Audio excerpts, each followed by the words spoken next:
What is up, guys? My name is Dean. I'm the Director of Special Projects Pitching here at Driveline Baseball. I'm Kyle Wasserberger. I am a biomechanist in the sports science department here at Driveline Baseball. And Kyle and I got really interested in a topic with one of the pitching trainers here named Brandon Mann. Now, Brandon has always had problems pulling down. So he's always done his mound throws at a higher velocity than his running throws. And he wanted to know why. So Kyle and I kind of overheard him talking to somebody else about it. And we were like, hey, we can just mocap that and see what the differences are. So that's what we did. Yep. So Brandon got markered up in the launch pad, threw some mound throws. Then he did some crow hops and some pull downs. I think we're going to limit today to just kind of comparing the mound and the pull downs because the crow hops are kind of like in between. But yeah, so we got 3 of each throwing type. And basically, the summary was he averaged off of the mound 88.9 miles an hour versus his pull downs were 90.8 miles an hour. So really only about, 2 miles an hour or so. Yep. Yeah. Which is pretty low in terms of like the velo gain that you would expect. Yep. From a pull down compared to what you do off the mound. Some guys we see are like, 5, 6, 7, 8. Yep. Miles Me, an hour I was different. like 13 Yeah. different. Yeah, well, you're just an outlier everywhere, dude. Yeah, it is what it is. But what we expected to see, we were chatting about this before. Our hypothesis of what we were going to see was that he was going to be moving faster in the pull down.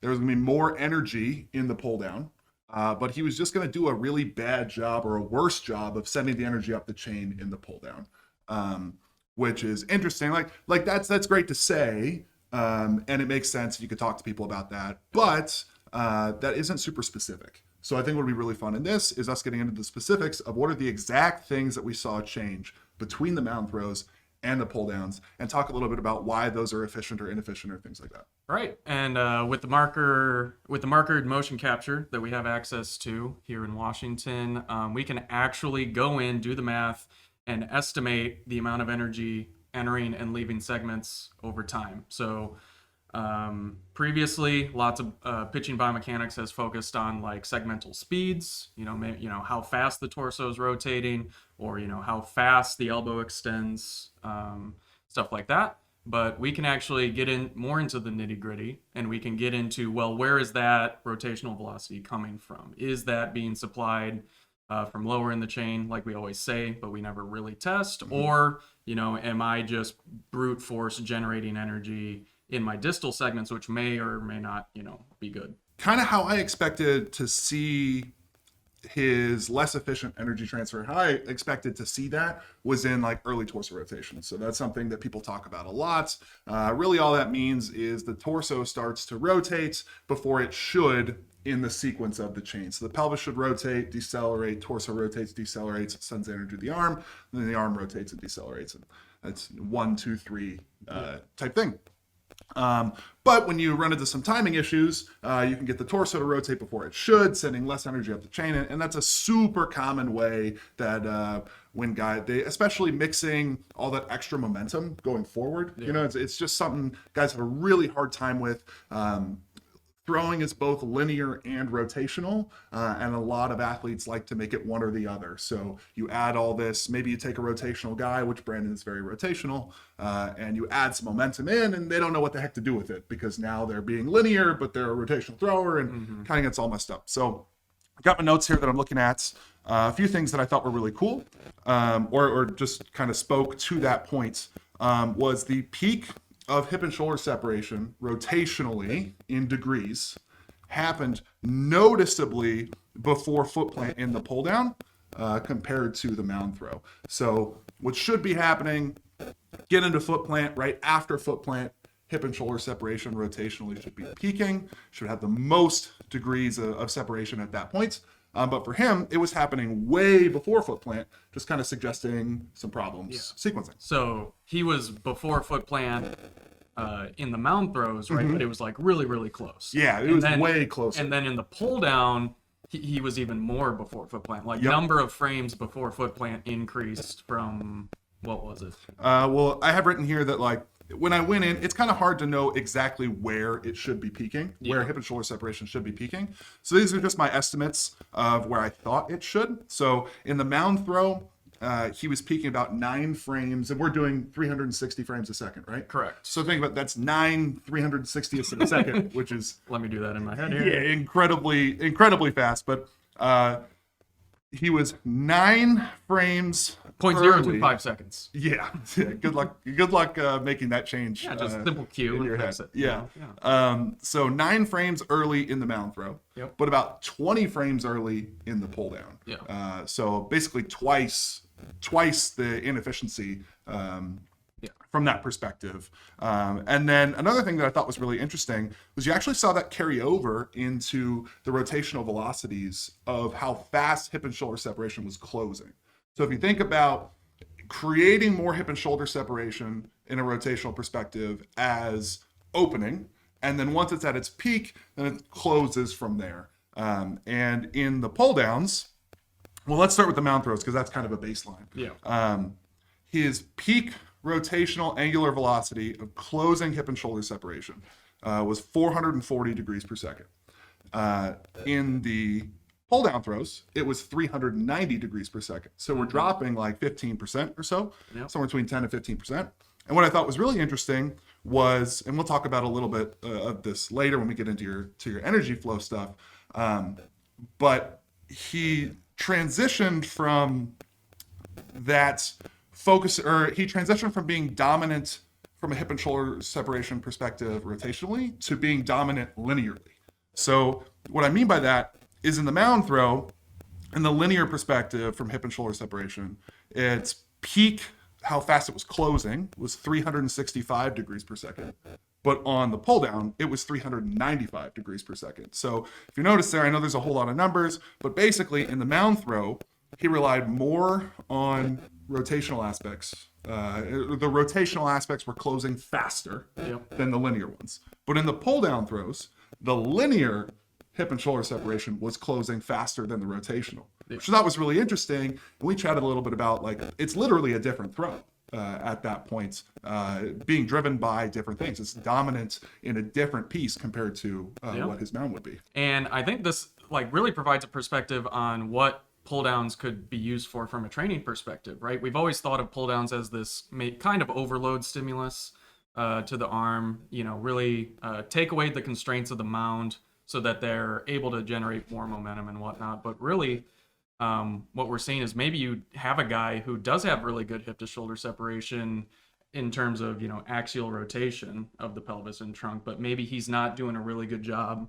of that final piece that you really like, which is that kind of forward trunk flexion relative to the pelvis, and really letting that also contribute to how the trunk delivers energy to the arm. Sure. I obviously, we both know this. I think it kind of goes unsaid, but I think it's important to say for everybody watching is just because Brandon does it doesn't mean that everyone does it. Yeah. But I do think it's important because you and I were both chatting about earlier, just about I think everybody just assumes that it's pretty much the same mechanics. I mean, we were watching it. We were both there. Yeah. It looked the same, but then we actually pull up the numbers and it's like, oh, wow, it's actually pretty significantly different. Which I just thought is good perspective. But one thing I do want to add to was you mentioned having more energy get sent up to the arm and the arm moving faster in pull down, which we actually did see that in Brandon's shoulder. So his external rotation, angular acceleration. So how quickly it was changing speeds as he went into external rotation was 25% faster in the pull down, which is kind of a lot, that is quite a bit. Right. So, and then theoretically, to build on that, you would think if I'm laying back faster or my layback speed is increasing faster, you would think maybe that could help elicit a greater stretch shortening cycle at the shoulder, and then propel you into more internal rotation, which is what we know eventually contributes to ball speed. But yeah, he actually his internal rotation acceleration was about 5% slower in the pull down, which we kind of talked about it being very similar to when you do a back squat You get near the bottom of the back squat, you kind of send it into the hole a little bit, and then that momentum plus the weight kind of overtakes you at some point. Or if you go too fast, it may overtake you, so you actually get less out of the movement, which looks like what happened here. So it looks like he sent more into external rotation, more acceleration into external rotation, which then his body wasn't able to handle that. So it actually overtook his ability to perform a stretch shortening cycle, getting less out of the internal rotation, which I thought was super interesting. Yeah, and so we saw no appreciable difference in peak internal rotation angular velocities as well. So he's getting into layback more aggressively, perhaps, but then not really getting it on the output side, right? Yeah. And so maybe that's something that his shoulder muscles aren't trained to handle, or maybe it was just, I don't know. Yeah, that's the first thing that comes to my head too, is like, I wonder what it would look like after 8 weeks of pull downs, Right. which would be super interesting. But yeah, I thought that was awesome, because I expected to see, more energy in, or I know that's the incorrect term, faster acceleration going back into external rotation, well then faster acceleration going into internal rotation. Right. But we have this thing called the nervous system. Obviously, we're not just rubber bands. So if your body doesn't feel comfortable or safe, it's likely just going to shut it down and kind of absorb that energy instead of using it for more power, which I think this is a really interesting example of that. Right. Another thing I was super interested in, I know you were as well, was what was his center of gravity velocity towards his target going to be? We know on the Mound, the median for our data set's 2.9 meters per second, right? That's the elite group. Yeah. The hard throwers only. Yeah, that's the hard throwers. Basically, if you throw 92 miles an hour or harder in our lab, we expect the comparison of a normal center of gravity velocity, the amount of momentum you're creating towards the plate, how fast you're moving towards the plate at the fastest moments, about 2.9 meters per second. Right. So I know your guess was 4.5 of what his would be. I had no idea. On the pull down. On the pull down. Yeah. So his center of gravity velocity on the Mound ended up being 3.0. Yep. So slightly above the median of what we expect. Yep. And then on the pull down, it ended up being 4.0. So a pretty large increase. That's something, I don't think we've mocapped someone who has achieved those center of gravity velocities on the Mound. Is that correct? Yeah, I do not believe so. I don't know for sure. I think the highest is like 3.6, 3.7, something like that. And that guy was that, moving. That is looking. He was moving. So yeah, the 4.0 I thought was interesting. But what I thought was even more interesting on top of that was you and I had both chatted that we expected to see that center of gravity velocity just mostly be created in the run up. Yeah. So as he's running towards the plate, or as he's running towards his target, he turns. And then at that point, once he turns and starts to shuffle to throw, we expected to see center of gravity velocity just slowly decrease. Right. But what actually happened was he built up to about 3.5, 3.6, somewhere in that range. As he did a shuffle, he slowed down a little bit. That's right when the mocap starts to pick up, right when he comes into frame. He slowed down a little bit, but then once he slowed down to about a 3.4, once he got on his back foot. But once the stride phase started, he actually gained, from 3.4 to 4.0, which I thought was super interesting and may actually show. I would be really interested to see how other people looked doing this, because I would bet that that's probably too big of a gain. Obviously, I don't know because this is the only one we've looked at. Right. But I wouldn't be surprised if that gain was more than other people, just because then we see all the effects of him decreasing his rotational efficiency down the chain with messing up hip and shoulder separation rotationally compared to what he does on the Mound. So I wouldn't be surprised if at that point he just kind of like, well, I've got a bunch of momentum. I need to create more. Created more, but because of that lost some rotational efficiency, I thought that was super interesting. Yeah, me too. I think we definitely need to mocap some more pull downs to see, is that increase in center of mass velocity consistent across guys who maybe necessarily don't have the velo gain, like Brandon, who only gains a tick or two with the pull downs, but also guys who gain more ticks, like you. Is that pattern consistent, or do the guys who have greater velo gains on their pull downs compared to their Mound do they not show that decrease? Sure. Right. And that's just something we don't know yet, but that we are really excited to look at going forward. Absolutely. And then let's talk energy flows. So we had, from the very beginning, we assumed that he'd have more energy in the system and he would transfer it less efficiently on the pull down. Yeah. So what did we see when it comes to energy flows?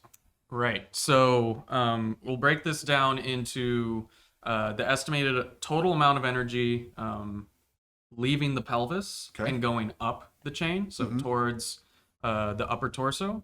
And then we can estimate the total amount of energy that leaves the torso and goes towards the pitching arm. Okay. And then we can contrast that with the total amount of energy that's accepted by the pitching arm, right? Because just because my torso sends energy to the pitching arm, if the musculature and the connective tissue surrounding the shoulder joint can't accept that energy and funnel it, then it's not necessarily going to make it to the pitching arm, right? Sure. And that's one area that we're really interested in. Yes. Is kind of comparing what's leaving the trunk, because we know the trunk's really important. We know rotating it fast is really important.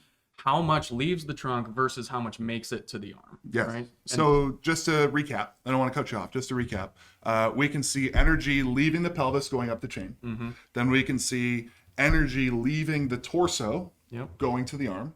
And then we can see the energy that actually comes into the arm. Okay, cool. And so when we look at that, basically the amount of energy leaving the pelvis going up, we'll start low in the chain. Okay.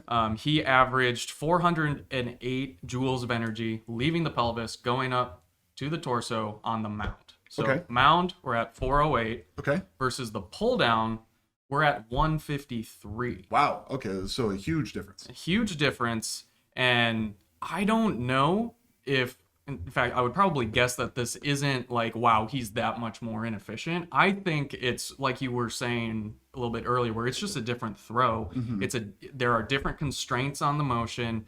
I don't know if the pelvis's job after foot plant is to transfer as much energy during the pull down, because we generated a bunch of energy in the run up, right? Whereas the mound, we got to start from a standstill. And so I don't know, like, we just need to look into more. Yeah, we need to look into more. That was one thing you and I were chatting about, was like, well, wait, so if there's less energy coming from the pelvis going up, and then, I don't want to spoil this, but there's more energy at the torso, leaving the torso, then it's like, well, how did it get there? Right. Did it skip the pelvis altogether? Did the torso have to work overtime to create this energy? It's something that's really interesting.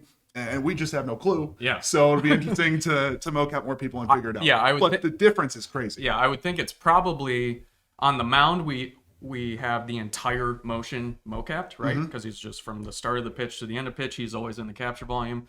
With the pull downs, we don't have that run up, right? And so obviously the pelvis is transferring energy to the torso to bring it along during the run up, right? So, but we just don't have that data. And so I'm thinking that the pelvis does transfer similar, if not more amounts of energy, but just a lot of it happens before that back foot lands to start the pull down. Yeah, that would be interesting to see.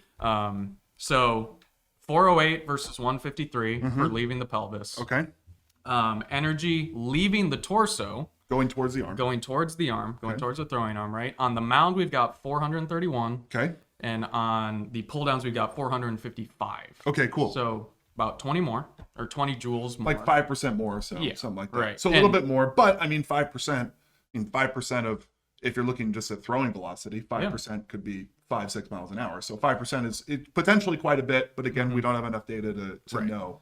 Right. So, and then when we look at the amount of energy that actually makes it into the arm, we were at 392 on the mound versus 422 on the pull downs, right? And if we want to make a ratio out of the total amount that makes it to the arm as a percentage of the amount that left the torso, right? So like if I'm perfectly efficient, 400 leaves the torso and 400 makes it to the arm, right? Theoretically. But we have chatted about potentially maybe there's a world where the arm creates energy. So I just don't want, the only reason I say that is I don't want people to come away with the idea that, oh, this is all just a transfer, the arm doesn't make any energy, because we don't quite know yet. Yeah. But you're right, this is like, because this is less, and theoretically if there was Yeah. the same amount, yeah, of course. So anyways, continue. So the amount of energy received by the arm as a percentage of the total amount that left the torso. Let me say that again. The amount received by the arm as a percentage of what left the torso. Sure. On the mound, we were at 91% flat, and on the pull downs, we were at 92.5. Gotcha. Little bit increase. Slightly more to start with. Yep. Anyways, so leaving the torso towards the arm, and then a slightly higher percentage efficiency of transferring from the torso to the arm. Right. And I think that is probably where you're seeing that 88.9 to 90.8. Roughly 2 mile an hour gain. Little bump, you Yeah. know? And so again, bringing this back to, we really need to get guys who are really good at pull downs Yeah. or have a lot of velo separation on the pull downs. What do those percentages look like? Sure. You know, and what do those raw magnitudes, how do they change from the mound to the pull down? So, Yeah, no, that's awesome. I'm super excited. I'm pumped we were able to get this done. I'm pumped Brandon had this problem that we were able to look deeper into. Yep. And I'm just excited for the future of where this ends up going. So. Gave up his Saturday morning to be a guinea pig for us. Yeah, So, absolutely. You did too, man. I know you skipped a softball game. I talked to your wife about it. Don't let that fall by. But Yeah. but hey, man, I appreciate all the work you've done on this. I'm really excited to continue to do more work on the topic and continue to learn more, and then share it with these guys when we learn it.